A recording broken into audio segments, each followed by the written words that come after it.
So then, the Hungarian Grand Prix, Oscar Piastri is finally an F1 race winner, though not in the least controversial of circumstances, given how he got the win back from Lando Norris. Hamilton gets another podium with third place, extending that record number of podiums. Leclerc in fourth, Verstappen in fifth, and then we'll just round out the top 10. Sainz, Perez, Russell, Tsunoda, and Stroll. With, well, Alonso being the last driver on a lead lap. The only driver not to be classified at the end of it was Pierre Gasly. Overall, it was an enjoyable race, and this is starting to shape up for one of the better seasons in recent F1. Especially because of the variety of different race winners. I think now, isn't it, that every driver from the top 4 teams is one bar Sergio Perez? But yeah, it's great to see Piastri get his first Grand Prix win, his second F1 race win, because of course he won the sprint last year in Qatar. But it was deserved for him. He was the first McLaren into the first corner. He's been doing really well this season, and whilst Lando thinks that he could still challenge Max to the championship, that really isn't the way to do it. I do actually side with the team on that one. Lando decided to take off into the distance to try and prove that he was faster. I mean, he's just proving it for himself at that point. I found it fascinating, the kind of war of words that was happening, or one-sided war of words, a barrage of words that Lando was getting for continuing to push and push and push and pull further away from Piastri. I think that Piastri backed off because, well, he knew that the place was going to be handed back to him. Now, should they have just pitted him first instead of worrying about like an undercut for Lewis and keeping Piastri out longer than a few laps longer than Lando even? Maybe that's what they should have done. But what's done is done. And Piastri still beat Hamilton by 15 seconds at the end of the event.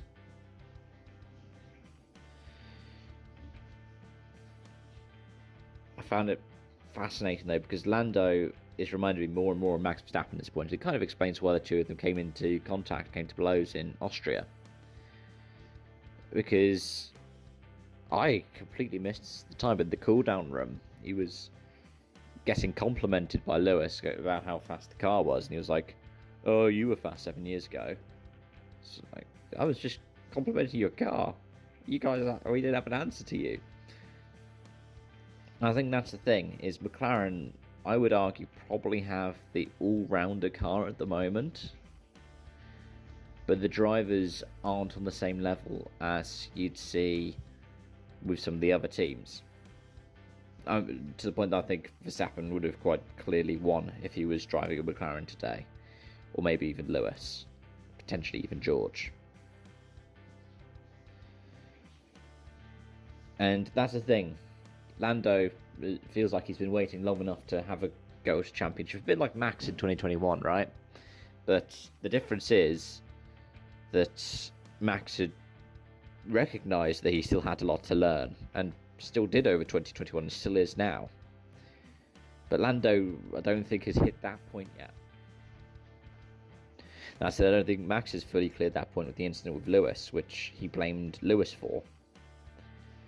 Now, I guess this is kind of a joke, but given the lockup, and given the fact that the lockup ended when he went flying over Lewis, you could argue that Lewis allowing himself to be hit by Max helped Max not destroy his tyres.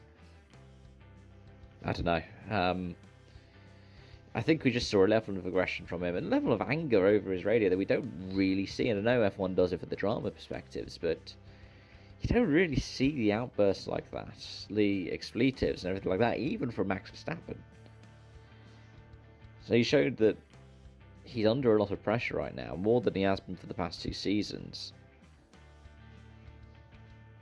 And his teammate crashed in Q1 again.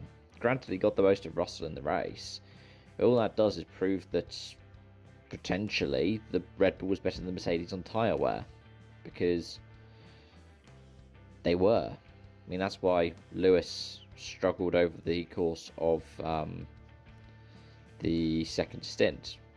That's why Russell struggled over the course of the elongated first stint for him, for having started on the hards. Anyways, I did enjoy watching it. It was nice to be able to catch up on it. I was gutted that I had it spoiled for me by F1's YouTube channel because, you know, driving closer to Spa than I am to my rig during the iRacing Spa 24 weekend. Yeah, I was able to watch it live. I did so well to avoid the spoilers though. Until then. Anyways, let me know your thoughts in the comment section down below. Thank you so much for watching. I hope to see you again soon. Bye for now.